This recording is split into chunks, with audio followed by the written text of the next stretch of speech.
everybody, to another episode of Pursuit Live. I'm your producer, Chris. Joining me, as always, is your creator and faithful co-host, Mr. Dave Hawkins. What's up, killers? What's going on? We put the band back together again tonight, Chris. It's been a while. Right. I apologize to everybody. We had a change of heart. I know we voted Dave off the island. That's right. But how can you forget a face like that? That's right. I won, what was it, the immunity challenge or whatever? So I'm back. We brought him back. So this week, I think we got a good show for you. We have Darren Doran, New Jersey deer recovery, blood tracking expert, and dog handler. Darren, thank you for joining us. Oh, my pleasure. Thanks for having me, guys. Absolutely. Couple of quick announcements. Listen, tonight, and I know we're still getting guests on, so I'm going to go through this. Tonight, we are going to be giving away not one, not two, but 3 tickets to Dallas Safari Club Northeast Chapter's annual banquet next Saturday in Avon, Connecticut. At no cost to you, you can show up to the banquet, have a good time. You'll be at the Pursuit Live table and the Only Bows table. There's plenty of giveaways, plenty of games, plenty of raffles. There's Patagonia hunts, Eastern European hunts, African hunts, fishing trips, guns, gear, you name it. It's going out the door. You don't want to miss it. So please, if you haven't bought your tickets already, here's your place where you can win them tonight. What else we got, Dave? It's been a while. I'm glad to have you back finally. Yeah. Work has been a little hectic, but that's all right. We got to pay the bills. I know you know what that's like, but it's good to be back. 100% I do. Yep. So I think that's probably it. Definitely that dinner is going to be something. If anybody can make it to that dinner, you're supporting a good cause on top of it. And, free tickets. Why not? You got a chance to win some great prizes and some hunts if you're interested. I mean, who wants to do that? Who wants to go on hunting trips around the world and stuff? Who wants to go to Africa and Croatia and Patagonia and like any of that stuff? Like, who wants to do that? Honestly, like, yeah. But just the Africa, just the Africa stuff. If you want to go to Africa, I'm totally down. But that's not what we're here for. We do want to mention our partner in tonight's show, Cut-Right Mobile. The Cut-Right Mobile app, elevate your outdoor experience. Check it out on the App Store, Cut-Right Mobile. You can't miss it. It will help. Trust me. We all use the app. We're skinning, gutting, caping, quartering, packaging, cooking, recipes, everything. Check it out. You will not be disappointed. But without further ado, we want to get to our guest, Darren. Again, thank you for joining us tonight. Thank you for having me. So before we get into blood tracking and tracking in general, I kind of want to get to know you a little bit. I know our listeners do as well. I want to know where this all started for you in the outdoors. Like, really, what was like your first exposure to hunting, fishing, the outdoors in general? Well, my dad was a big outdoorsman, and he always used to take me hunting with him. Even when I couldn't, carry a gun, I was always tagging along with him. He was really good like that. One time, I think I was 12 or I don't remember exactly how old, but he took me out of school for a week and brought me to Maine with him, which was a pretty good thing. I mean, he had to write a special letter and stuff, but he took me to Maine, and we had a really good time. So that's where it really all started with my father. And, back in the day, Jersey was a lot different than it is right now.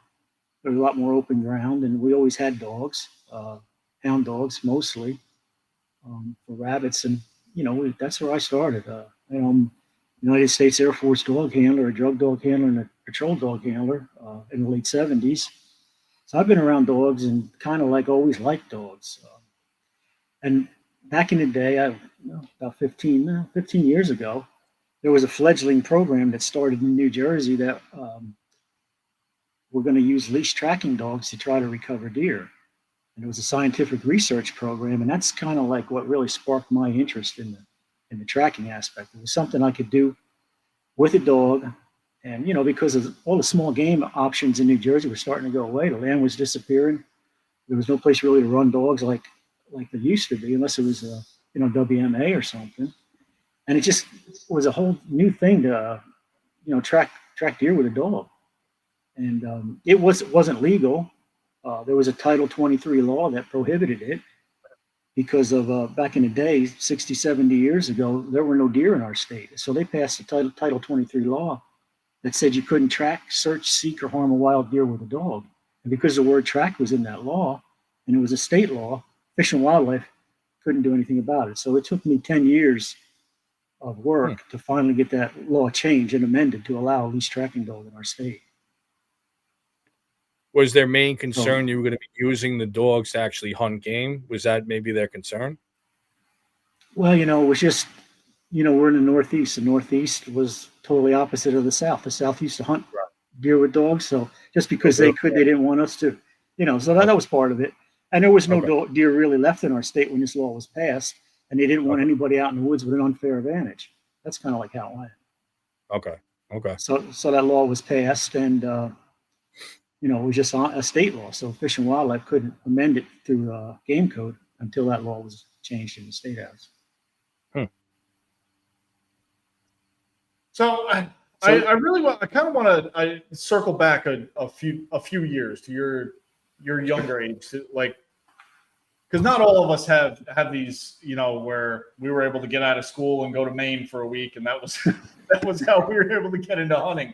But as a young hunter, really, what kind of drew you into it, where you said, yes, I want to continue with this. I love this. What do I have to do to keep doing? It was just my father, and he just planted that seed, and it just grew. I mean, I loved hunting. I mean, I would do it any chance I got, and I really, really like bow hunting. And as I got older, I couldn't bow hunt at the level I used to, and the tracking dog, it's a different kind of capacity. You're still in the sport, you're still with deer, and you're still with guys, but now I don't have to go to drag when I find one. It's a little, I'm still in the hunting career, but I'm not, it's a different capacity. It's like when a player leaves the field and he goes to the booth or coaching, he's still in that field, but a different capacity. So I'm still in the deer field, but on a different side. I still hunt, but I don't hunt as hard as I used to. Okay. We all get to that point. I know I certainly don't hunt as hard as I used to as well. Life happens. It's part of it. But so getting into bow hunting, and we're, I guess you could say, avid bow hunters, to put it plainly. But really, let me get into that a little bit with you. What really got said yes, bow hunting? This is what I love. Well, it was just a great time to really be in the woods. That time of year was really, really great. And we're going back to the time when there was only 1 month of bow season, just the month of October here. We didn't have all the extra seasons. We didn't have any doe days. There weren't the deer that there are right now, especially in the area that I live. And my dad passed when I was 13 years old, and I shot my first deer with my mom's Bear 37-pound bow, and I gut shot the deer and I didn't get it, and I almost quit hunting because of that. But I know if I had a tracking dog, I would have found that deer. And that's one of the things today that, if I track for a young kid and it's their first deer or something, and I find that deer for them, I'm like almost cementing them in the career. It's like they didn't lose that deer, they found that deer, they want to continue. A young kid might just get so turned off about that or so upset that they don't continue. So, there's some good to it. I enjoy it. I really like finding deer for hunters. I've got good dogs, and but yeah, back in that days, it was just I just had to do it. And my mom was good. She would take me to some local places and just let me go, wait there at the house or whatever till I got back. Then as I got older, I met other guys that had cars, and we would drive and we would go. But yeah, bow hunting was my favorite. You touched on a good point, though, about the younger hunters, because there's so many. It's such an emotional dump. You go from the highest of highs to the lowest of lows so quick, and you really don't learn how to cope with that until you get older, until you've experienced other things in life, and that's just a part of growing as a human. Learning how to cope with certain difficult times and emotions like that. So a young kid, 13, 14, 15 years old, they're just not mature enough to handle a lot of situations like that. So without a doubt, I think you're absolutely right. That could definitely have turned a lot of hunters off to, like, screw it, I'm done. I don't want to do this, So without a doubt, you're prolonging, and you're keeping that outdoor tradition alive. And honestly, this is what this show is all about. Doesn't matter if you hunt or you fish. We just want to keep this going, for generations to come. Yeah, and a leash tracking dog here in our state it's a great conservation tool. I mean, Right. there's a lot of deer that are recovered and brought out of the woods that wouldn't have been otherwise, and that would have been wasted. And, and that same hunter's going back in the woods to maybe shoot another one and not get. So I mean, it's a good thing. This recovery, they're claimed, they're gotten out of the woods, they're tagged, they're accounted for. I really enjoy it. I really enjoy it. Well, I guess that would be that's a good starting off point for this. What was your first exposure to dog tracking, other than the getting into it through dog handling in the Air Force? I know we kind of got into the early stages of kind of doing it off the record, if you will. But really, what kind of said, yes, I want to continue down this path with dog handling and kind of pursue ensuring that this is passed? Well, what happened is I shot a deer myself, and I knew of the program, and there was three dog handlers on it, and it was only the program was only allowed in a couple of counties at the time. So I called that guy, and I wanted to see how this was going to go and see what it was all like. And the dog found the deer. I said, yeah, this is it. This is what I'm going to do. So right after that, I started researching on how to get a dog. And believe it or not, I went to a reputable breeder, John Jenine, and he wouldn't sell me a dog because tracking wasn't legal in New Jersey. But he did bring me to, send me to a couple of breeders that used his dogs. And I ended up getting my first dog from Ontario, Canada. And, since then, and John sold me dogs, and I've got his bloodline. But in the beginning, he didn't want his dogs that he worked so hard to breed go to a state that they couldn't be using. So that was a little detrimental in the very beginning. But I worked through that. My first dog, his name was Carl. We both did a lot of learning. But my second dog, Theo, was really where it turned for me. That dog was such a great dog. He pulled me through, and he taught me so much. And he was such a strong tracking dog that he pulled me through all my mistakes. And we found a lot of deer that, despite my efforts to hold him back and wreck him, that he just pulled me through and did it. And I learned a lot from that dog. I really did. Can you tell right away, even after a little bit of training, if a dog's going to cut it or not? Well, I've got two that are kind of washed out. They'll find deer, but they won't track at my level that I need them to. I train, handle a lot of dogs. I got an eye for it. It really depends what you want to get out of the dog. If it's going to be a friends and family dog, then, maybe almost all of them will do it. And it depends on how much work you want to put into it. It's not something that just happens during tracking season or hunting season. For me, it's a year-long thing. I've attended 4 national events this year. I went to Georgia, Maryland, Missouri, and Michigan on testing and training events. I'm a UBT judge, so I test other dogs, and we, train and teach.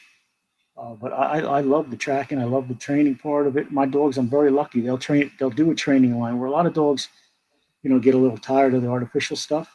But my dogs always will run a training line, and I'm really grateful for that because I enjoy it. I love to try to make it hard for them, especially at this age where they're at right now. Harder is better. If you're putting a training line out and the dog is always being successful, it's not hard enough. Because you want to bend the dog, not break it, but you want to bend them and really make it hard. And, okay. We've had a really great spring and summer doing that this year. Good. I have a ton of questions coming up, Chris. So whenever you're ready, I'm ready to go. So I do have a couple questions about the early stages of this program and really getting into the legislation and kind of legalizing the use of dogs. And again, like I have a list of questions too, Dave, so don't feel that bad. But like at the beginning stages of this, it had to have been kind of a battle with not just the state, but and probably not even just anti-hunters either, maybe even regular hunters. What can you kind of walk us through what that really was like getting this off?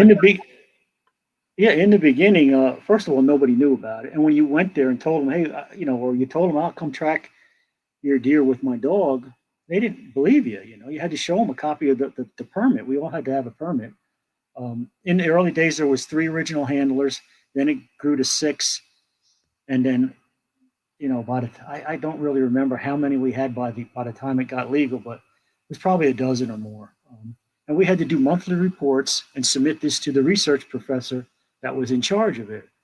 And I'm sure there were some people at the division at the time that were a little skeptical about this and didn't think that it would work or couldn't, or it would go bad. But I worked really hard. That handlers, did their job. They did the paperwork. We had to do a report at the end of the year. The research professor submitted the findings, and we were able to get a permit each year until it was finally signed into law by the exiting Governor Chris Christie in 2018. Oh wow! So the program in New Jersey is that new legally?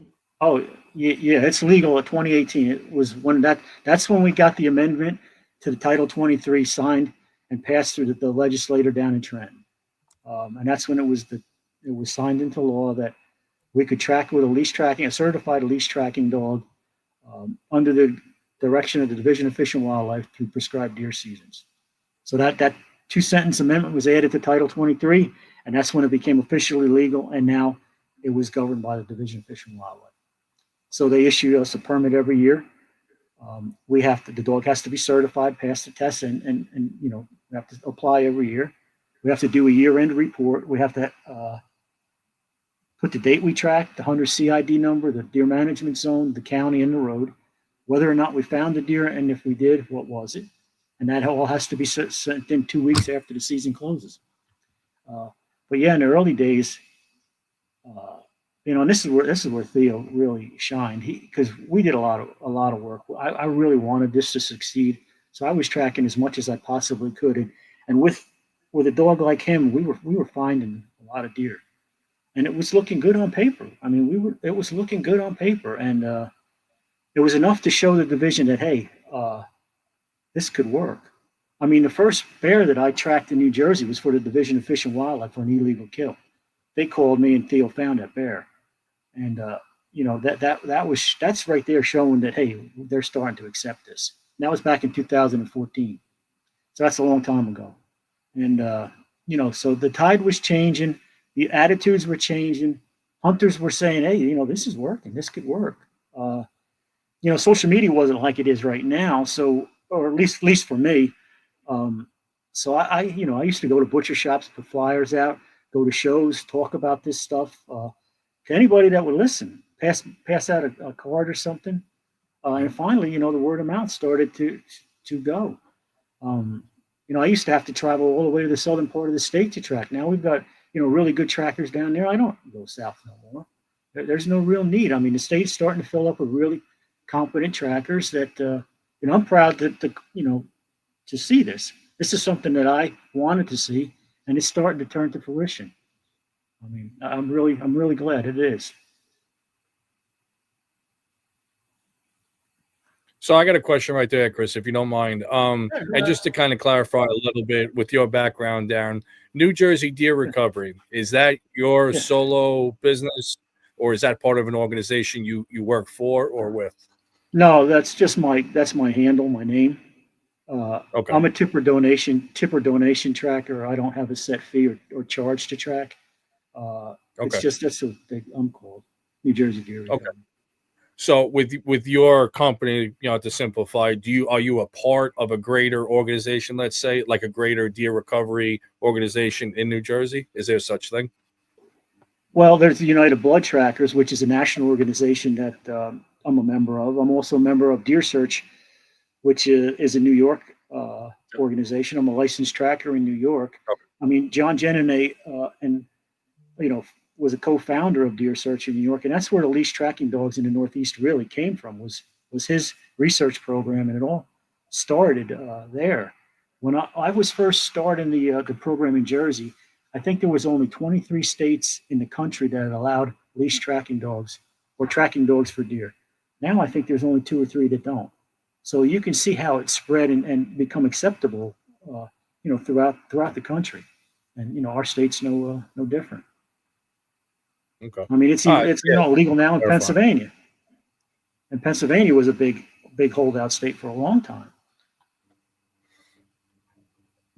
Well, like you said, hunter, not just hunters, but it's being accepted. It's showing its worth, and I guess that's what it takes to be accepted. People see it working. It's ethical. For all the reasons you mentioned earlier, it's getting more deer out of the woods in an ethical manner. We want to get the deer out of the woods or the bear. And even an anti-hunter really can't say a lot about this because, right. The animal's already been hunted.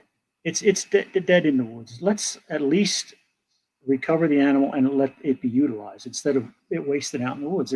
This is only the responsible thing to do. If a hunter can't find it by himself and he's exhausted, everything that he can do, why not? Let's get the deer. Let's, make this whole. Yeah. I mean, Chris, I know for a fact we've talked about it just even in random episodes, it's your responsibility. Let's say as a deer hunter, you make every means necessary as a hunter, as a sportsman to recover your harvest, and I think this just adds another layer to it without a doubt. And, and going down that road, if you're going to call a dog, there's a lot of things that the hunter should do to maximize the dog's ability to find that. I mean, hold off say on exercise. Yeah, we're going to roll right into that. Yep. Yeah. That's a whole other topic. Yeah.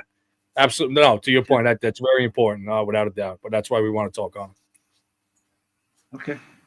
So I guess getting back, and I have some experience with tracking dogs. I've used dogs in the past through deer search and successfully recovered deer. And I do want to ask this question before we kind of get into a little bit more of the specifics of working with the hunter. Now say everything goes, I guess even all that aside, I would ask, what is your honest success rate of tracking? Well, I'm pretty much a legitimate 50% team, but there's a lot of deer that we tracked that aren't dead. Yeah. They're flesh shot and they're non-fatal. We're not going to get them. I like to think that I'm going to find every deer that's dead in the woods that we're tracking, but that doesn't happen either. I've left deer in the woods that are dead, and for various reasons. And it's not pleasant, but it happens. It's part of it. We're not 100%. We're not perfect. Our dogs aren't perfect. Personally, for myself, I come out there and I try to give it 100% every time I come. I know I'm coming with good dogs. I know I'm coming with dogs that know their job. But still, stuff happens. But a lot of the deer that we're tracking aren't really dead, and hunters confirm that when they send us pictures, trail camera pictures, or they call us, oh yeah, that deer's alive. I saw him. And the dog pretty much tells me at a certain point on the track that, hey, we're not going to get this one. And that's kind of like how it goes. And that comes from, running your dog. I've got almost 1,300 tracks with dogs. So I've got a lot of collar time behind my dog. So I know what they're telling me. Each dog speaks a different language. It's up to me to know exactly what that dog is telling me when it's telling me, depending on which one I'm using. They're all saying the same thing. It's just in different ways. By their body language and how they track. By working your dog and using your dog and training with your dog, you learn those things. Training is designed to not train the dog, train the handler to see what the dog is doing. So when you see this behavior in a controlled environment and you see it in an uncontrolled environment, the real world, you know what's going on. You can piece it together and you just become a solider, better team, more working together and more in tune with each other by training hard and getting a lot of tracks. That's what makes it really good. That's what makes a dog really good, because you can't, as much training as you artificially, you really can't get a good dog unless you get tracks in the real world. That's what really makes the dog. let's stay with that. Let's stay on the actual dog topic, and then we'll kind of segue to like the hunter aspect. One of the questions I did have was, do you have a particular breed that you prefer for deer or bear? And does it matter male or female dog? Like, does a male dog have certain strengths that maybe a female, or vice versa? Well, I used to think a male was the way to go, but I'm not so sure now. Both of my tracking dogs are females, and these dogs are running on lead. It's not like they're charging, through the field and need all this juice or running bear and chasing. They're pretty much on a leash right in front of you. So I don't think you need all that nasty grit or hard grit that a male can give you. But what you get from a female is if you have to come behind another dog team to track a deer for a hunter, and they happen to use a male dog and you have a male dog, that can be a problem. The male's he's, in my opinion, they mess around a little bit before they get to work. The female just goes right to work. It doesn't matter if I'm coming in behind another dog. They just don't have to really mark or do any of that territorial stuff that males do. So it's just a little bit better for me now. I thought the male was the way to go, and Theo was a great dog, don't get me wrong, but he had a lot of male tendencies that I don't have in my females now.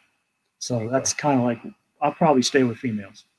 Do you have a certain breed that you prefer, or is that a trade secret for you? I don't know if you're okay with answering that. Okay. No, I prefer hounds. I want hounds that pretty much are nose to the ground on ground scent, and they're hardwired that way. So I have a Bavarian Mountain Hound Rita, and I've run dachshunds for all my career. My first dog was a dachshund. Carl, Axel, Theo, Nika, they're all dachshunds. Kaylee. But I've moved to the longer-legged dog because of, they got longer legs. They're a little bit better in cold weather and water and stuff because the dog's core is not in water. A dachshund, if you're in water and you're tracking through water and it's cold, late season, that dog's whole body is in that cold water. Whereas the Bavarian, it's just its legs. It's a different kind of thing, and it doesn't wear the dog down quite as much. And that's just my opinion. We've got a whole bunch of variety of dogs in the state tracking, and they're all doing the job.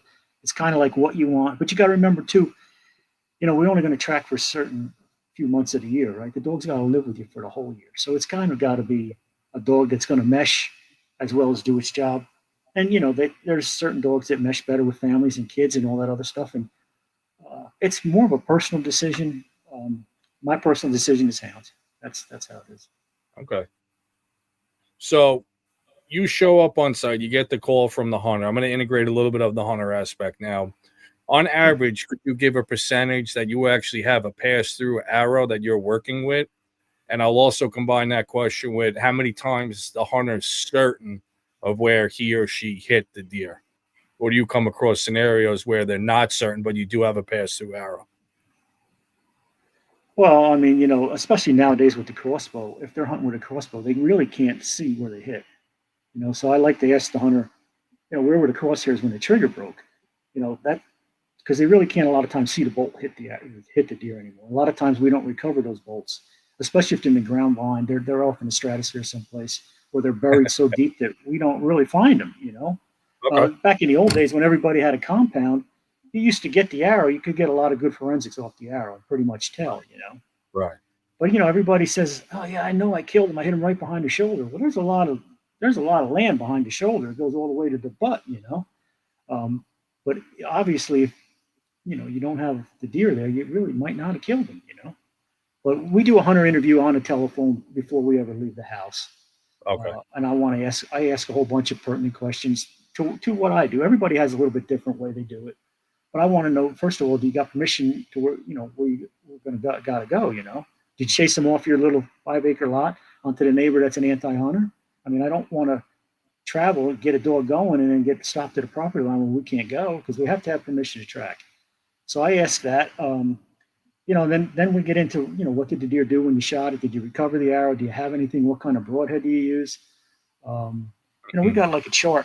A lot of guys use this kind of chart here. It's a grid chart. We'll ask the hunter. We'll text it to him. We'll ask him what's the grid numbers on the deer where you think you hit the deer, and they'll give us a number in the grid. We'll look at that and say, all right, well, we should maybe wait 12 hours go after this deer, or maybe we can go right now. And sometimes broadheads will play a factor in the wait times. If it's a big mechanical and it's back, as opposed to a smaller fixed blade and back in the same spot, we may have to wait longer with the fixed blade as opposed to the mechanical.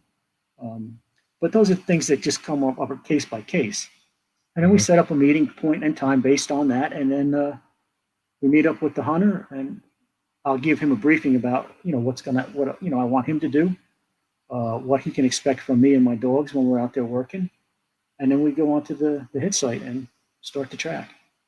So before you get into anything else, Dave, I do want to ask. We did get a question from the audience, and I kind of want to twist this a little bit from what they asked. Now they asked how hard it is to gain access to track on private property, but I'm going to take that a little bit further and say what steps or roadblocks do you encounter as a tracker when a deer goes onto private property from a neighboring property or public land or something like that? What is it in your field that would then say we can't continue the track, or we have to do XYZ to continue, or so on and such like?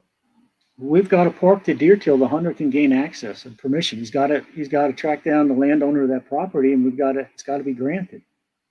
Especially if you come along a poster line or something like that in the middle of the woods, it's posted. We have to have permission to go, and it's up to the hunter to gain that. And a lot of times, if I know the hunter's hunting small ground, and there's a chance to say he jumped the deer already before we got there, there's a good chance the deer may not be there. So I'm going to ask him to go ahead and, contact your neighbors, or what's the chances of getting on your neighbor's ground if we have to go there?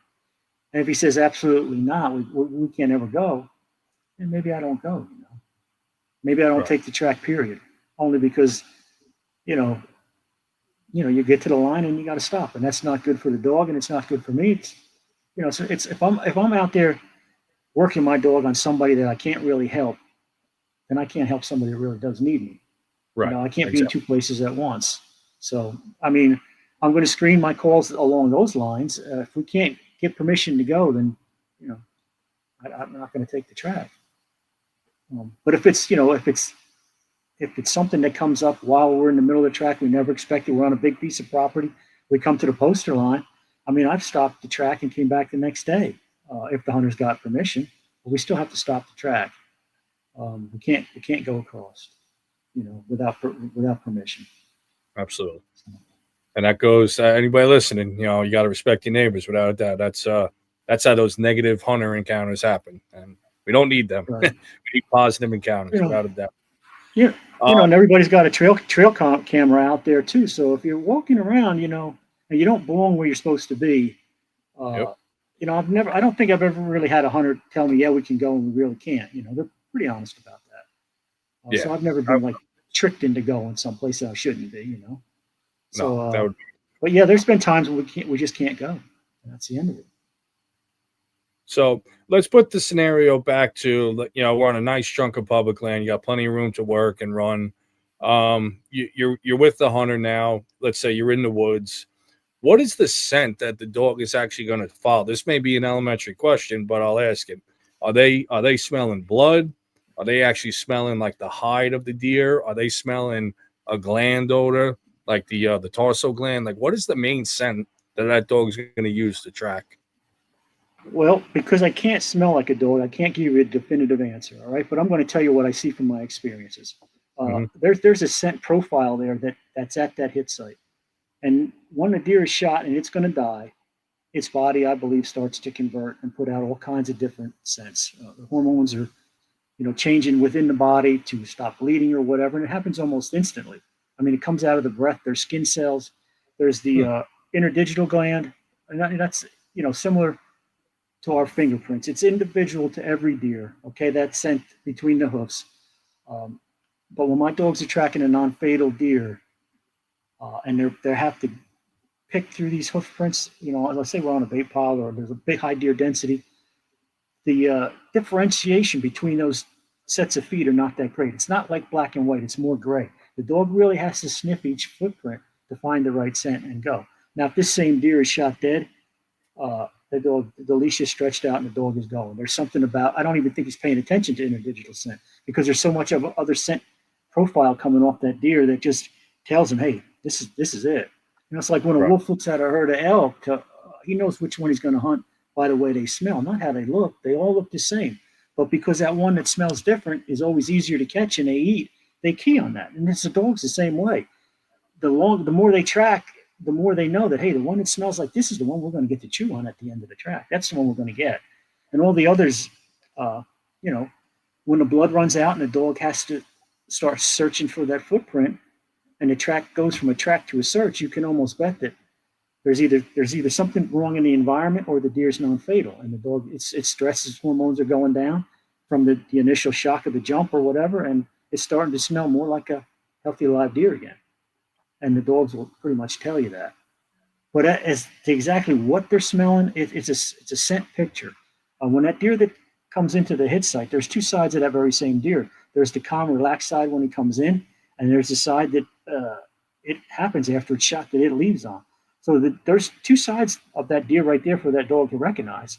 And, the dogs will work the hit site, and you always want to give the dog as much time at the hit site as you want. It needs. It's got to be clear in the dog's mind, not our mind. All right. And all the pieces of the puzzle are most likely at the hit site. The further you get away from the hit site, the less likely you're going to have, say, blood, or maybe there's going to be less stress hormone involved with it, or whatever. So things might start falling off the track, but it's all right there at the hit. And the dog, you just give the dog enough time to recognize that fact and let the dog pick the deer.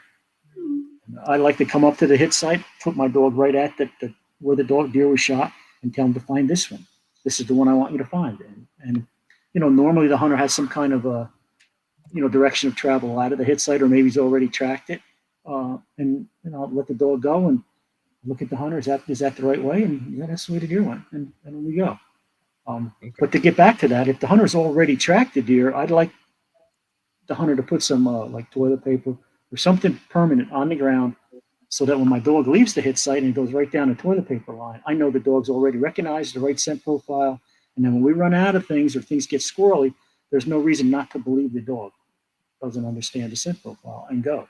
So it's nice to see that. A lot of hunters will say, yeah, I've got it marked on my phone. It's on my app, but that's not the same thing. I can't see your phone as a dog goes down the line through the environment, Right. I like to see it. Some guys will kick stuff in, scuff up the ground. That's still not visible from far away. You got to be right on it to see it. They'll stick sticks up in the ground. I mean, there's a million sticks in the woods. I mean, how is this one looking any different than all the other sticks in the woods?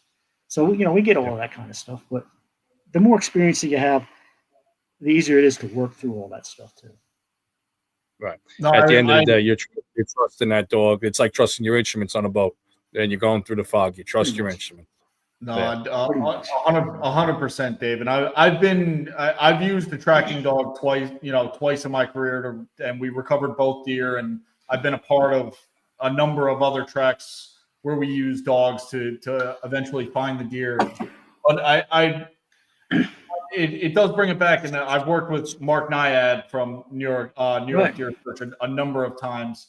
And one of the things that he's always said is you have to trust the dog. And I have stories that we could share about the two tracks that I was on for both of my deer, and it was we'll talk about that after the show because we have to go on forever. But the one you need help shooting your bow, you come to me. My old PSC will show you how to shoot better.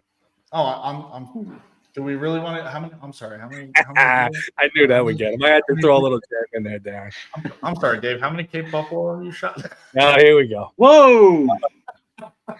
All right. No, but I do want to bring something up where we were talking about the individual sense of the deer, because the first time that I had called Mark to come out and actually track for me, I had shot a doe, and she ran off. And another doe, before I could even get out of the stand, another doe came in. And this was opening day. I'm a big proponent of, killing does great again. So I don't mind taking a doe or two early in the season. And when I had taken the shot, I knew it was a decent shot. I knew which way the deer went, and she went into very thick cover. Before I even got out of the stand, another deer came right under my stand. I was able to hit it and went 15 yards, keeled over.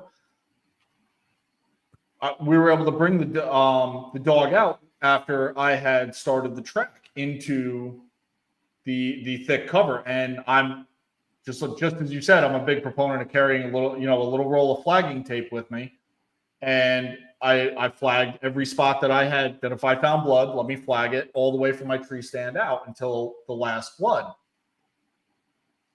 Now, you're saying that the dog will understand this deer versus that deer. Is that true every time? Because something that we started noticing is that his dog that he brought out, we would go up so far and she would want to continually try to circle back. Is that a common problem, or is that the dog possibly getting confused? Or, and I'll pose this question, does that have to do with me as a hunter starting the track and then possibly tracking scent back through the woods and creating a reverse track, if you will? Well, kind of like if, I'm not sure exactly if I'm understanding this completely right, but if I was bringing my dog to your hit and there were 2 deer shot there, I would start the dog at the hit site. I would let the dog take whatever track it wanted to take first and let the dog go from there. Now, if it went to that dead deer that you had already found, that's fine. Now the dog knows that deer's dead. We bring it back. We restart the dog on the other track. And now the dog already knows what's over. It's clear in its mind. It's clear in the dog's mind that there's a dead deer over there. Now we're going to go for another one, a different one. So now you restart the dog on the second deer, and the dog really shouldn't pay any more attention to that deer. Now, if you have stepped in the track while you were tracking your deer and got scent on your shoes that are invisible to you or destroy the track in any way, you may put an artificial line in the woods that the dog will track. That's always possible. But when I come to a situation where there's 2 deer shot, I just try to let the dog, whatever one the dog wants to take first, the dog takes first. So, because it's already grabbed that one and it's got that one in its mind. If I try to pull it off of that one and put it on a different one, it's still always got that other one in it, the first one in its mind. So let's just run that deer, get it out of the dog's mind. The dog knows it's dead, it's over there, it's finished. And then we come back to the other one. It's like a clean slate again. Now the dog restarts, and that other one's not the problem anymore. And if the dog does go that way, you correct it. No, find this one, and we put the dog back, and the dog gets it. I mean, the dog gets it. At least mine do. But it doesn't happen. That doesn't happen overnight. That's something and it's got to kind of be practiced. You have to have that opportunity to do it. But that's how I like to do it. I like let the dog make up its mind, whichever one it wants to track first. And a lot of times, not a lot of times, but there's been times when the dog wants to track the doe first, and the hunter wants the buck. No, we'll get to the buck. Let the dog do its job. We get the doe, then we go back and we get the buck. But it's got to be clear in the dog's mind. And once the dog has grabbed that scent, it's easier to let the dog finish that than it is to try to pull him off and start him on something else, in my opinion. So I just let my dog do that first one first. Whatever one it grabs, we let him track that one first. Even if it's to a gut pile, the dog knows it's finished, it's over. Then we can come back and work on the second one. That is just amazing how they can differentiate. Like you said, all right, and they see it, they know it's there. You bring it back, and they're able to reset and clean that slate. That's amazing how they're able to do. Yeah, because they found it, they know it's there. It's right. Hey, we know it. That's and again, I got to stress that it should be clear in the dog's mind, not our mind. When we come to that track, we may know a lot more things already, but I found it's much better to let it be clear in the dog's mind, and then you're going to have a much more successful track, in my opinion. That's going to be the title for your episode: "Clear in the Dog's Mind," because that is. I mean, the more you talk about it, it's that true. Trust the dog, and it has to be clear to the dog. Well, I like that. I guess, Dave, if I'll give a real short version of the second deer that Mark had tracked for me, and it was my biggest buck to date. And I called before I even got out of the stand. I was on the phone with him. I knew I had shot a little far back, and I knew it. I was filming everything. I knew where it was. I said, let me call him before I even get out, before I mess anything up. Let's do this right. And it was my biggest beer to date. So I definitely was not trying to mess this up. But Right. it was 8:00 in the morning. I made the shot. I watched where I saw, I used Luminox. I used a compound bow. So I knew where my arrow was. I watched where the deer went. And I said, okay, let's do this. He said, not a problem. I can be out at this time. I said, all right, we'll do it. I ended up taking it's like a 300-acre piece of private land that I hunt. I took this super long route getting out so I wouldn't disturb anything. Right. And it was, I'm like strictly a bow hunter, and it was opening day of rifle season. So I wasn't trying to push this deer anywhere. But, we ended up taking up the track at night. I brought him right to, when I got out of the stand, I went, took the arrow, put it right in the ground, knock up so we'd be able to come to it at night, no problem. And we set the dog on the track. She kept wanting to go this way. And I was telling Mark, I watched the deer go over this rock wall this way. Like, she wants to go this way, but that's the way I saw the deer. And I have video of the deer going, like everything. So we tried to, I don't want to say guide the dog or force her to go this way, but we ended up tracking 100 yards up and finding a blood spot where he laid down. I don't want to say she got confused or what was going on, but she got turned around. She kept wanting to come back. So we said, okay, let's take a break. We went back to the shot site. He said, you stand right over top of her. I'm going to stand right with you and we'll guide her where to go. And she kept wanting to go this way. It turns out we said, okay, let her go. She found a piece.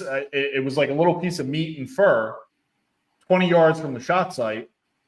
While he's over there trying to wrestle this from her, I shine my flashlight up. I'm like, oh, there's a dead deer right over there. It was my buck 40 yards from where I shot it. It turns out he went 100 yards up and then came back to the exact shot or spot that I shot him.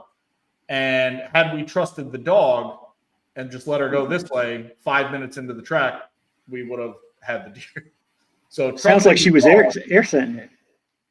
Trusting the dog is essential, and that's a lesson. I was on a track with Rob, and we called out Mark. And one of the things that I told Rob right off the bat was, whatever the dog's doing, just let it go. Yeah, like you saw what happened to me last year. Just let it go. The dog has to work. Yeah. I think you were in Mark's that got good dogs. Trying to get back to his bed or a place he felt safe at that point. Yes, I agree. If we wanted to talk buck tactics, but with the dog when she took up that track and immediately wanted to go this way, and I was telling Mark, I watched him go this way. If we had just let her go that way, it would have been 10 minutes. We would have been gutting him, dragging him out, and saved ourselves 2 hours of tracking. The nose knows, right? That's it.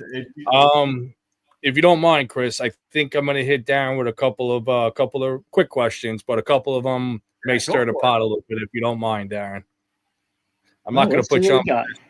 But I was trying to think of questions that I'm sure a lot of hunters would ask, and people that watch us in the future, are probably thinking about. I'll preface all these questions with, you can answer on average. I know there's so many variables that go into each one. The first one I have, again, they're all going to be on average. What type of impact, I know all these on deer you recover. On average, what type of impact do you recover the most? Is it a gut hit? Is it like no man's land? A shoulder hit that ended up being fatal? If you had to put, what's the most common, if you could think of one? Well, anything that breaks the diaphragm, one lung, liver, diaphragm, we get gut shot, we get, an intestine shot, like the shot right in front of the hips, that can be a 2 to 5 day kill, especially if it's a real small broadhead, because there's no real blood loss back there. The deer dies from septic poisoning. And if that happens to be a buck during the rut, we probably don't ever get that deer. And it does die, but Lord knows where, and when. Dead deer running, but he's on a drug at that point. Yeah, and that's not a high percentage. A one lunger is not a high percentage shot. I've only got, I think, maybe 4 one lung deer in my career. They can just stay ahead of a leash tracking dog. the off-lead guys that hunt track in other states, they have an advantage here. That dog might be able to catch up to that deer and bay it, but that deer can always stay in front of us. Unless there's like a sucking chest wound where the other lung can't expand properly and get enough air to it, the deer can stay on his feet and stay ahead of us. And a one lung deer might die from infection, but it's never usually dead while we're tracking it. Right. We don't ever Understood. really catch up to it. All right. Anything up in the front of the deer, there's only a couple things up in the front that kill them. That's the heart and the lungs. I mean, if you're back on the deer, you got the liver, you got the stomach, you got, the intestines, you cut the diaphragm, one lung. If you put a combination of, liver, stomach, diaphragm, and one lung, you're going to get that deer. That deer's going to die. And more than likely, the dog will find that. There's going to be a lot of scent put out by that deer. And, that should be one that's recoverable. But anything that's non-fatal or high up in the front, one shoulder, high up in the neck where it meets the shoulders, they're all considered non-fatal. There's nothing up there that's really going to kill a deer. It's not inside the chest cavity. Right. That's a shot, nobody's going to find because it's not really dead. It's still on its feet. But, that's the whole stuff we talk about in the hunter interview before we even go out. And, I've had hunters that just say, please come out. I have to have assurance that I'm not leaving them in the woods. And if I have time, I'll do that. I don't really care about that. I'll do it. I'll run the deer. And, before we ever get on the track, I'll tell the hunter what my dog is going to do on a fatal one or non-fatal one. And in the case of the non-fatal, when the dog starts searching and looking for them footprints, and the deer's not shedding that right scent, that the dog can just go down the line and track goes from a track to a search, pretty sure that you're not getting that deer. It's just how it goes. It's not dead, and we're not going to get it. And and if it does die, again, it's not while we're tracking it. It's days later. So I do want to get into something because you touched on it, and this was something I definitely wanted to cover. When you arrive at the property before you take up a track, getting into the hunter briefing and what a hunter's expectation should be, or your instructions to a hunter. I kind of want to go through that because it is, aside from the initial call, the information that you can gather when you decide to come out, the next actions and the information that you gather from the hunter before you even go into the woods, and what your instructions to the hunter really can impact, at least in my opinion, from the tracks that I've been a part of. It can really impact the track as a whole. So I kind of want to dig into, briefing the, gathering in, I don't want to call it intelligence, but information from the hunter, and then briefing them on what to expect while working with the dog before you even go into the woods. Well, one of the things I'm going to want to ask the hunter too is how far did he track and how many guys tracked with him and how much did he wreck the woods? Now, I mean, and this is really a critical point for the hunter to be honest with us, right? Now, I don't care if the hunter grid searched the woods, ripped it up with 6 of his buddies, but I want to know that before I start. Because when I see this behavior in my dog, I need to know what I'm looking at. I don't want to be, oh no, we didn't look. And I see all this dog work that tells me, I think you're lying, because the dog is going to struggle at this point. The dog is going to act different than when it's tracking. And if I don't know what's going on with the dog, and I'm second guessing the dog and trying to figure out what am I looking at here, because the hunter didn't really tell me the truth. That's a problem. I can work my dogs through grid searches. We know how to get around them. There's certain techniques and stuff we do in the field, but it's better that I know that before I start. I'm not going to tell the hunter, no, I'm not going to come help you because you grid searched the woods and you wrecked it. I mean, there are times that grid search on a bluebird day, hot, dry, no moisture, no humidity. It's going to be really hard for a dog to track that. So there'll be times when I'm going to double think this and say, well, do I really want to go? But, they grid searched across the hayfield. They were riding all around on UTVs looking for deer and the deer went across the hayfield, and it's 90 degrees. It's 3:00 in the afternoon. Dog's not going to really have a lot of success with that. That kind of track, you might have to wait again till the nighttime to take. But as far as what I tell the hunter, I tell him, that I want you to follow behind me, stay in sight. If you see blood, call it out. If I ask you to stop, stop. If the dog comes by, you just ignore the dog. very brief stuff. It's not a lot that they have to do. I just like them to stay with me. If I ask them to stop, I want them to stop and not move around. If they're going to talk, they got to talk quietly amongst themselves. If if I want them, I'm going to make it known that I want them. But I pretty much, once I start the track, it's pretty much me and my dog. I zone the hunters out. They're expected to do what I ask them to do, and they do. But again, it's really not beneficial to know the whole story and the truthful story before we start the track. And that's the biggest key to being successful on something that might not be the perfect track. The dogs do real good on clean line, and they can get through a grid search, but it's best that I know that that's what they're doing, and I don't have to guess at what they're doing. I prefer the hunter to tell me, yeah, me and a couple buddies looked, we looked pretty good, and that's going to make a difference. Okay. You actually touched on one of the questions I did have. I only have a few left. What if you had to, right off the top of your head, best tracking conditions as far as weather and environment, like temperature, anything? What like if you're hopping in the truck and let's say it's 30 degrees, it's like you got moisture on the ground. Does moisture on the ground actually help the dogs or hurt the dogs? Yeah. Moisture is great. 30 degrees. If there's heavy frost, you may want to wait till the frost melts off, but you want to be on that track just as the frost is melting off because the scent's going to come back alive. The frost may trap the scent and keep it frozen in place, the molecules, but as soon as it melts off, that scent's going to come alive. I like overcast days that low pressure. High pressure, the scent is rising off the ground and it's cooking away. It's disappearing. It's going up. It's not, low pressure will keep the scent on the ground. Nighttime scent starts to settle. A lot of times the wind will die down and things become a lot more doable for the dog, especially in early season when it's really hot. We may have to, sometimes we may know the deer's already dead based on what we think the hit is in the arrow placement, but it's just not the right time to go. It's not the best tracking conditions for the dog, and we may not be able to, pull the line. So we'll wait till the evening when things start to reverse. And then it's a lot easier on the dog too. Because hard tracks, are not physically hard on the dog, but it's the mental aspect that the dog takes trying to figure out what's going on out there. It's not really physical, it's mental. And the harder the dog has to work in adverse environmental conditions, the more the mental strain it puts on the dog. Okay.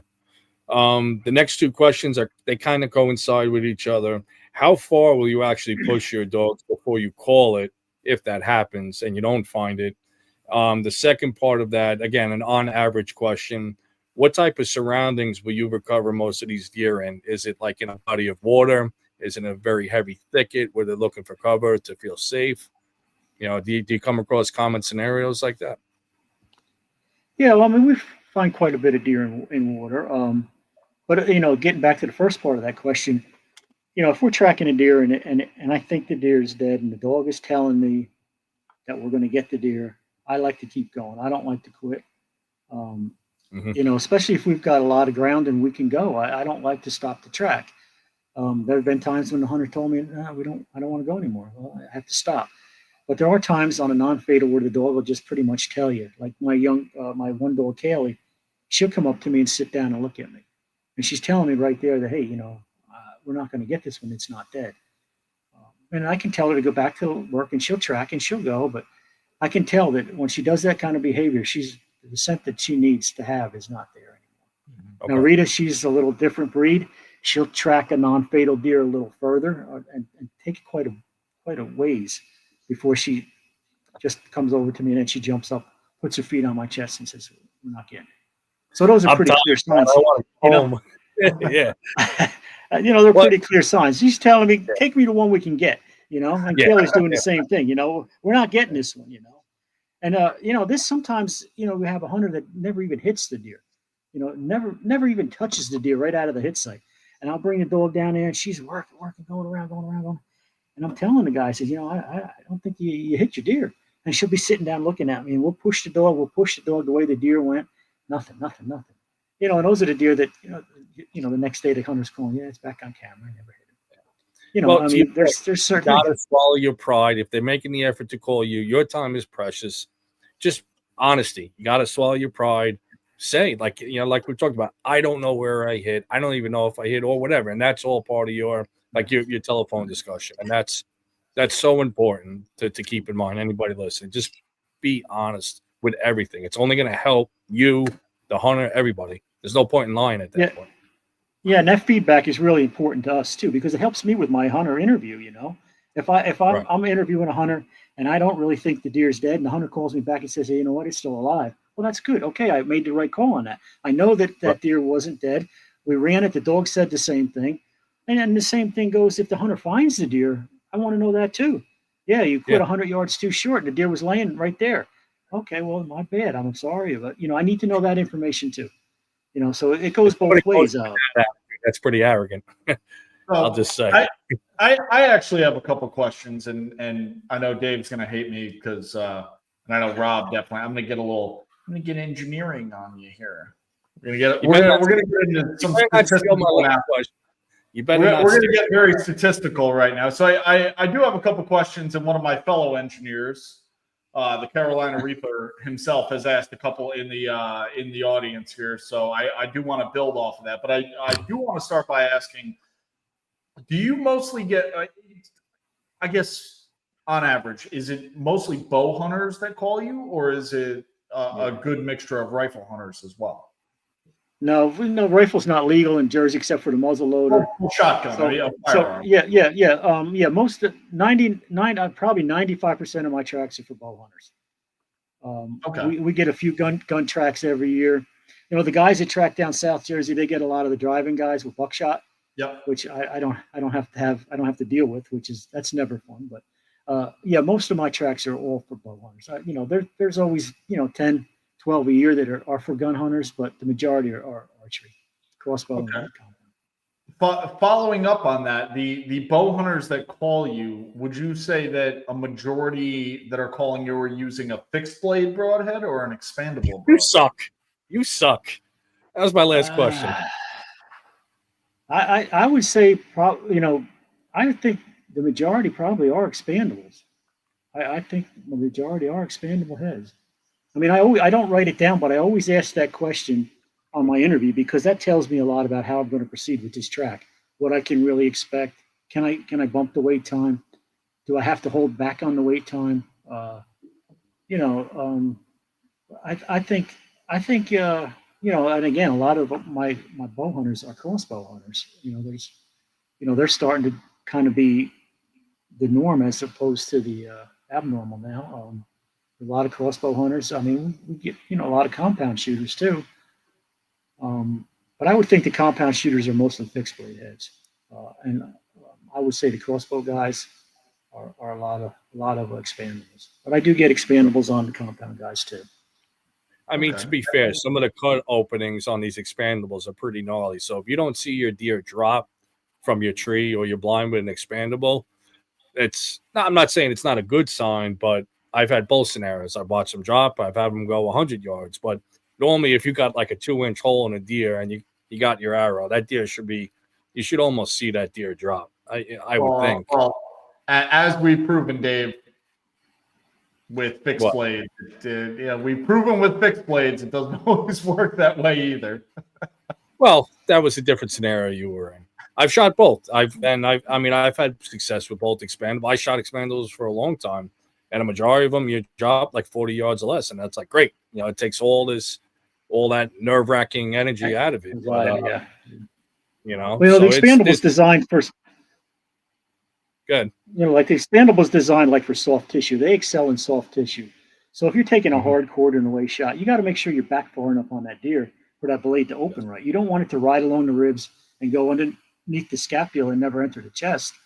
Whereas a fixed blade, that's more than likely going to jam through the ribs and go out the other leg, But you will get expandables that'll just ride along the rib cage, go under the scapula, and the hunter says, "Oh, I got almost 3/4 of the arrow in," but it's not in the chest. It's 3/4 of the arrow along the side and underneath the scapula of the shoulder. It's not even in the kill zone. But if you aim far enough back with that expandable in that same shot, and it opens in soft tissue or the ribs that are less thicker or longer, it's going to do fine. But on the same token, if your deer is shot back, say you shoot a 1/4-2 shot. Now I know a lot of guys, that's not the shot to take. But if you're shooting a 1/4 and 2 shot and you shoot it with an expandable, I mean, you're going to get one lung, you're getting the diaphragm, you're getting the liver, you're getting the stomach, you're going to get everything. That deer is going to die, and it's going to die pretty quickly. And if you can't find it, it's because, you know, the hole's plugged up, actually. If you're from a tree stand, you're going to have a high hit, you're going to have a low hit. The low hit's going to be plugged up. You're not going to be able to track it. There may not even be any blood. I mean, it's all going to be filled up inside. Those tracks are pretty easy for a dog. But that same shot with a fixed blade, you know, that deer may go a lot further. It's going to die, certainly, but it may not die quite as quickly. You know, the fixed blade is never going to fail you. It's always going to work.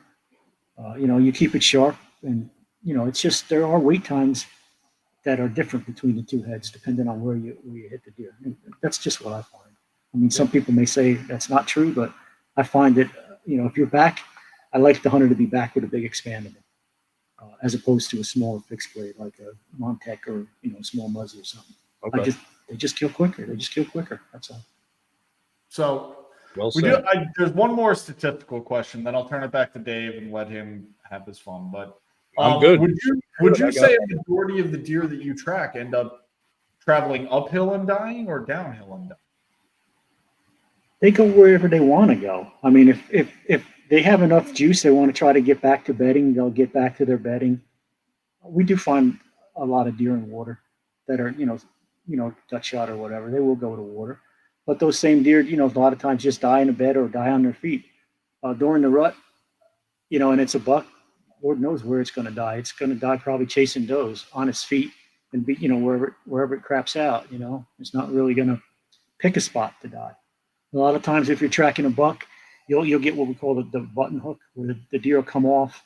They'll do a little J hook, either left or right, depending on the wind direction, and bed down. Now, when the dog's tracking, you know, I track with a GPS. I'm watching the GPS. I can see we're starting to enter that button hook.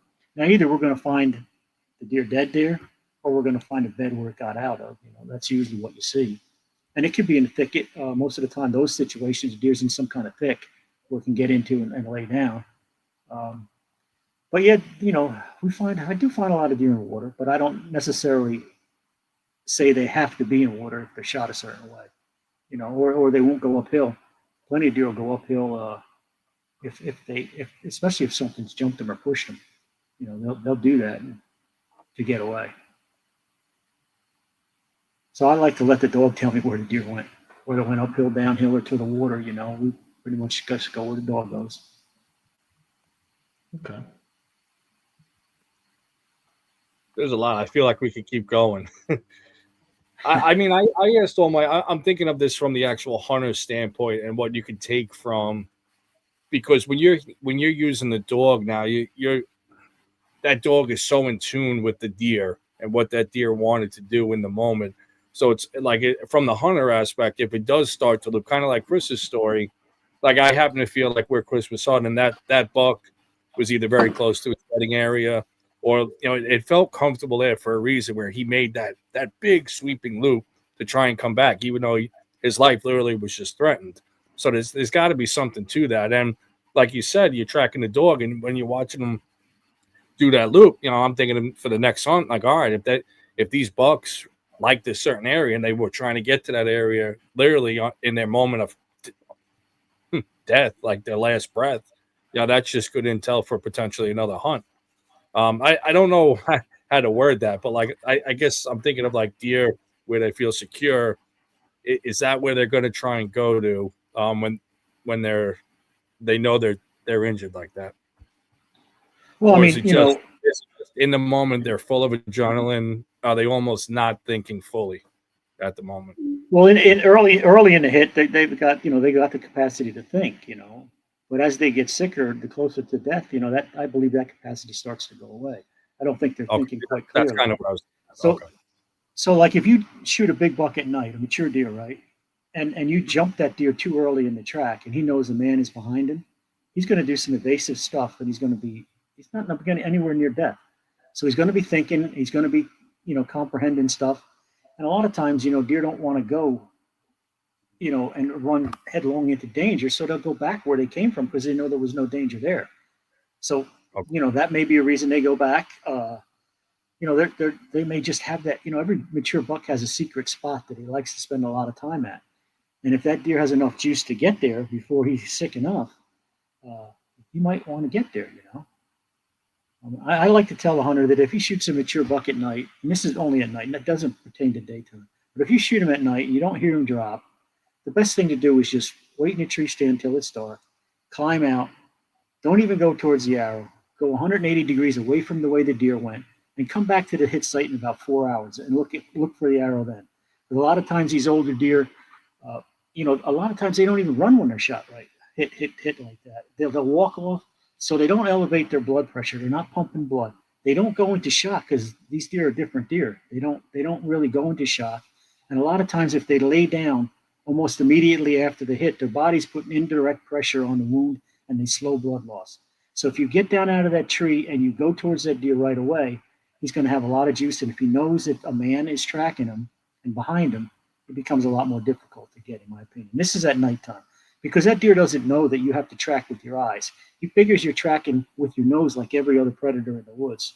So he's going to do things that are going to make it harder for you to find him with your nose, not your eyes. And that same thing is going to make it difficult for a dog, or harder for a dog, because a dog is a nose predator, a nose predator, scent predator. So a lot of these guys, they've got all this time invested in this deer. What's a few more hours? Just get out of the tree, go home, chill out, and come back after 4 hours. Because this way, if the deer is very close, he's 4 hours sicker. He's not maybe in the right mind at this time.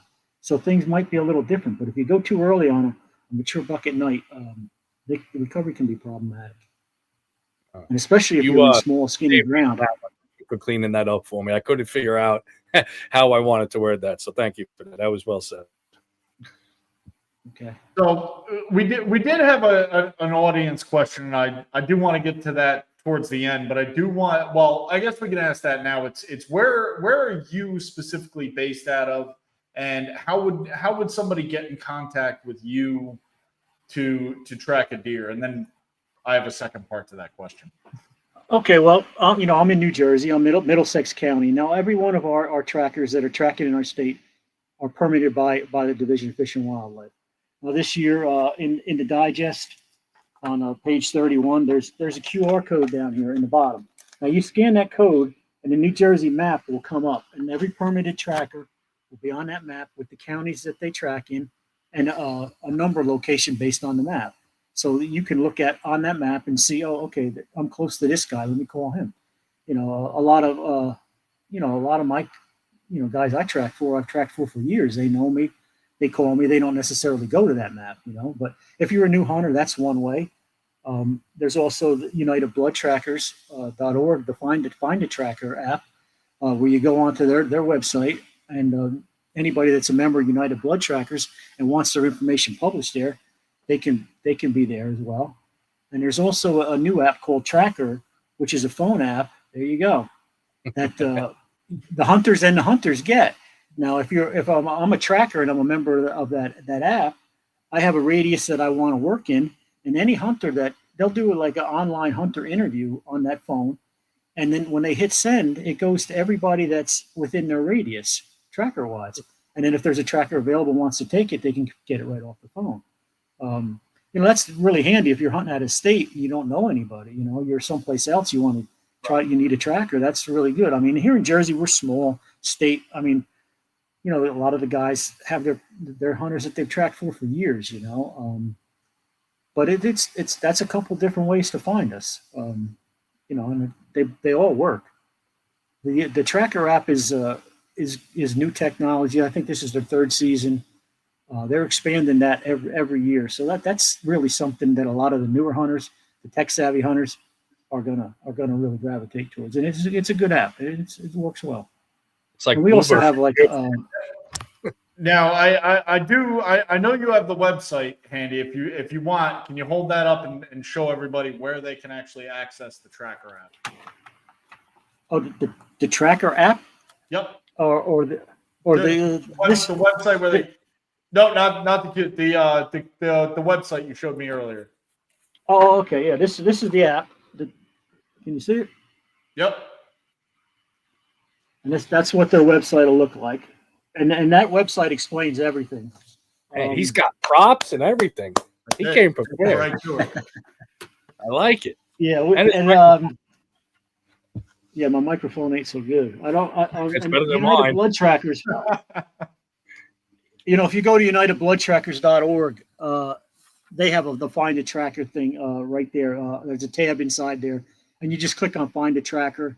You go to the state you're in, and then members of the United Blood Trackers that want to be on that site or publicly advertising for tracking are right there, so you can scroll through that and get it too. Well, that's just another way, in technology, when used the right way, it's only helping us. So we'll take every advantage we can get, I think. So that kind of brings me to one last question that we did have, and before we wrap up, I do want to get your. I know this could be an expansive topic, and we could probably go on for an hour about this. But with these emerging technologies, especially drone technology and thermal camera technology, I know right now it's illegal in New Jersey, and in most states this is not something that is really something that is suggested or even legal to use. So again, caveat: check your local laws before doing anything. But with the advent of personal drones and thermal cameras, what are your thoughts on thermal tracking or drone tracking of deer, and how that either meshes with or kind of butts heads with dog tracking? Is this something that can be used in conjunction? Well, I know guys that are in other states that drones are legal that have tracking dogs and have drones as well. Here in Jersey, I don't have any real personal experience with a drone. I mean, it's not legal, so I'm not going to invest in one to try it. But in guys that where it's legal, they have dogs and they'll have a drone as well. I would imagine a drone could be very handy, like flying over a soybean field or a large cornfield. Maybe even if it's a private property issue, where you can't go with the dog. I guess the drone doesn't have that same restriction. Again, I don't really have a lot of familiarity with them, so I don't want to speak to the exact science of them. But I would think if it's a thermal and you have a lot of leaf cover early season, I don't think it's going to work as well as a dog. And one thing about the dog is telling you right where the deer went, the direction the deer went. The drone, I guess, has to search for the deer, till it finds it. The dog already knows where the deer went based on its scent and is going there. So, and again, I'm just going by from what I would imagine happens. But it seems to me that the drone would have to search and look for the deer and actually find it, whereas the dog is going to take you right to it. So again, what I heard tonight, I'll take you and one of your dogs over a drone anytime, Darren. From what I heard tonight, absolutely. Gabe, you got to shoot deer before you call the dog out, bud. Oh, I forgot about that. Well, you could be selective. I mean, there's not a lot of big deer out there, Don't tell him that. Now he's going to sit there. Dave's going to be sitting on. Oh man, I got all these bucks. I'm just going to wait. But I guess kind of compounding that. So in my opinion, and I guess statistically trying to work all this out, a drone or a thermal drone definitely would not be a first call. It would be if the dog can't find it, and then you have to commence with that search, if you will, almost a grid search using a thermal camera. That would be almost your last resort, if you will. Yeah, I mean, I've talked to some guys that have both, and they do say there's a place for the drone, but they like the dog better. Yeah. So, and I would imagine that you have to be kind of in tune to what you're looking at with that drone, with that thermal, because everything throws off heat. And I'm sure there's a technique, like, there's good dog handlers and there's entry level dog handlers. I'm sure there's good drone operators and entry level, operators. Just because you got a drone or a dog doesn't mean you're at the same level, So again, I have no real experience with them, but I would think that early season, when there's a lot of foliage and it's really hot temperatures, maybe the heat signature is not the same, or the thermal camera can't get through the vegetation to find the deer. But I could see like in late winter, where open hardwood, where a thermal drone should certainly be able to find a deer, and then the light or the camera or whatever could indicate whether it's your deer or not. But again, without knowing exactly where to look, I think the drone has to do a lot more searching as opposed to the dog. The dog's going to go right down the line and take you to it. But that's just what I'm thinking without having any experience with a drone or ever using one.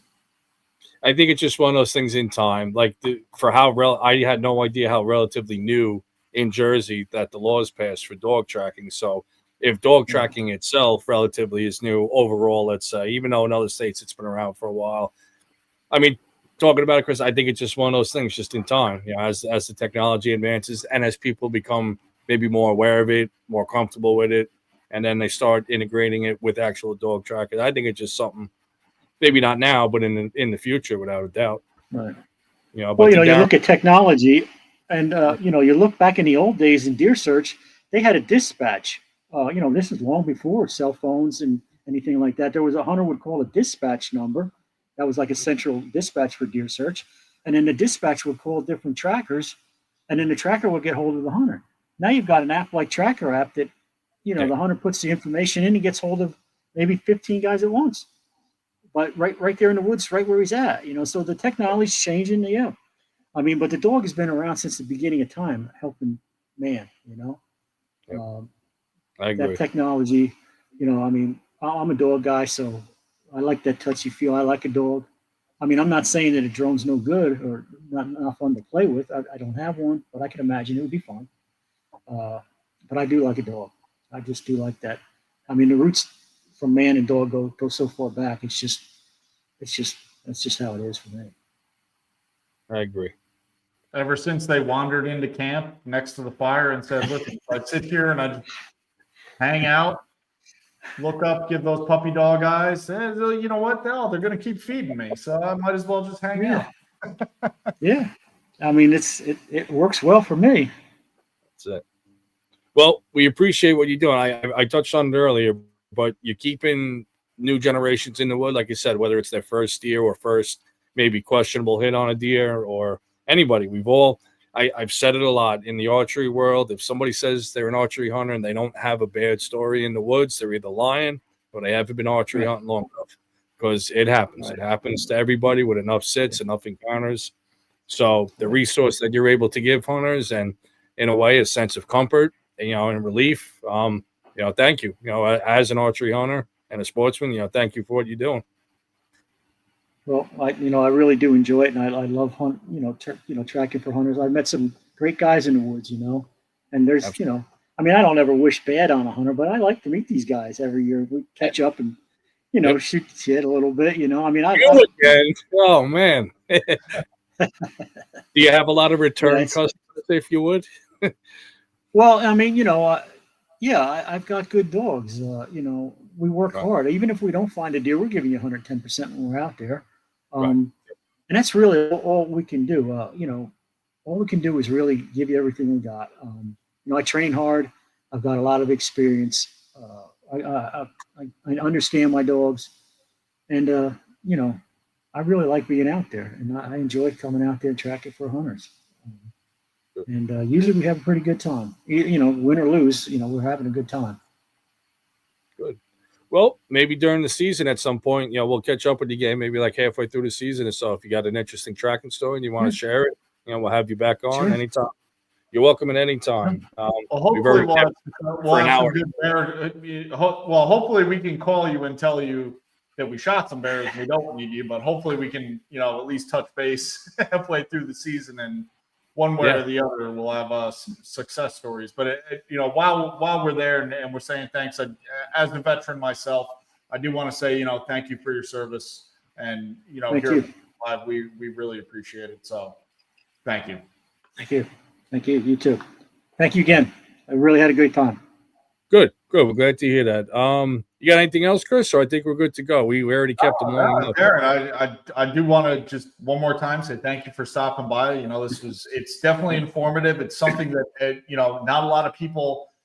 I will say people are almost afraid or embarrassed to call out a dog sometimes. And having done it myself, having, seen a dog at work, having, recovered. And right now it's only been twice for me that, I've had a dog out for myself. I'm at 100% success rate. So, but basically every track that I've had a dog out on, we've been successful. And it's an incredibly useful tool for hunters to really put in every effort to recover that animal and really do justice by the animal that we're harvesting. So, again, thank you, as Dave said, thank you for what you do, and thank you for helping, further the outdoor community and ensure successful hunts for untold numbers of hunters.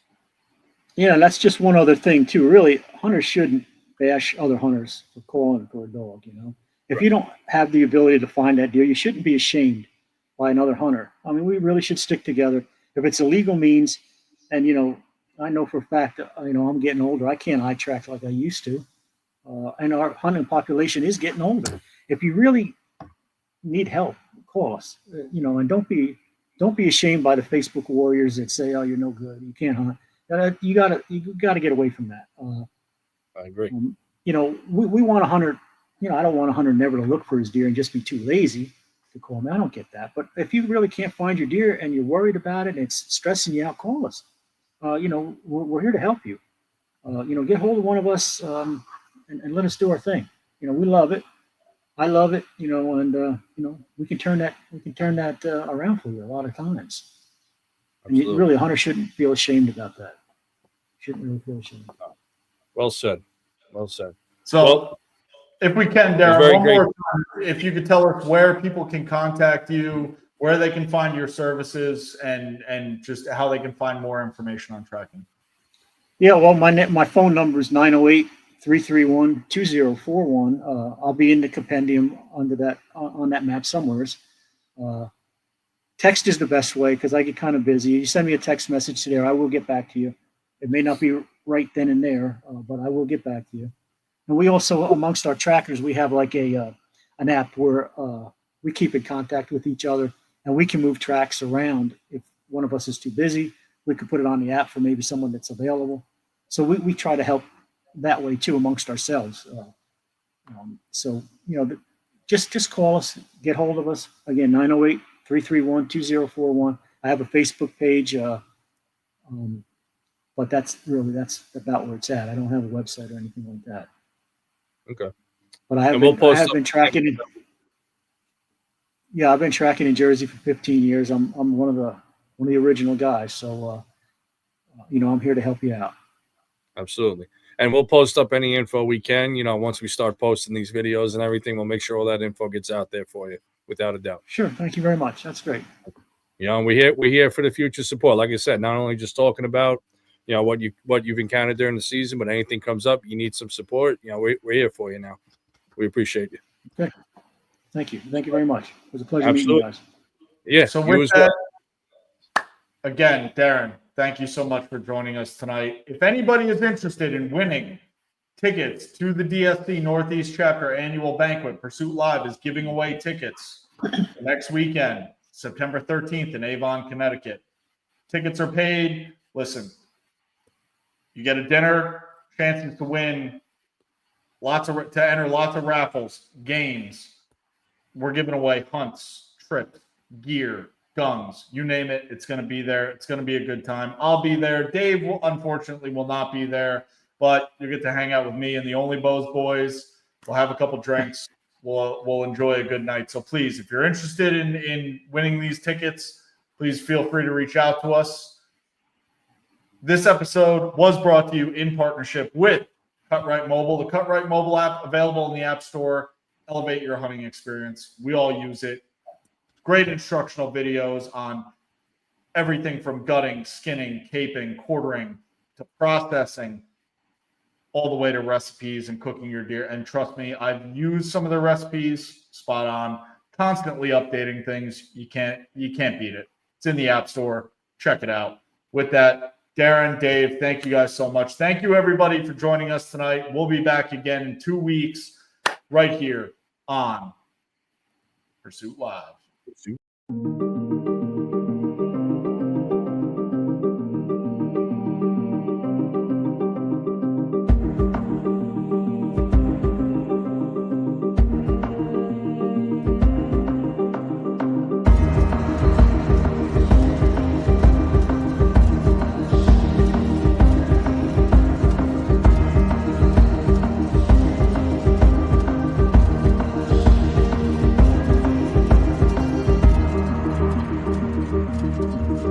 you.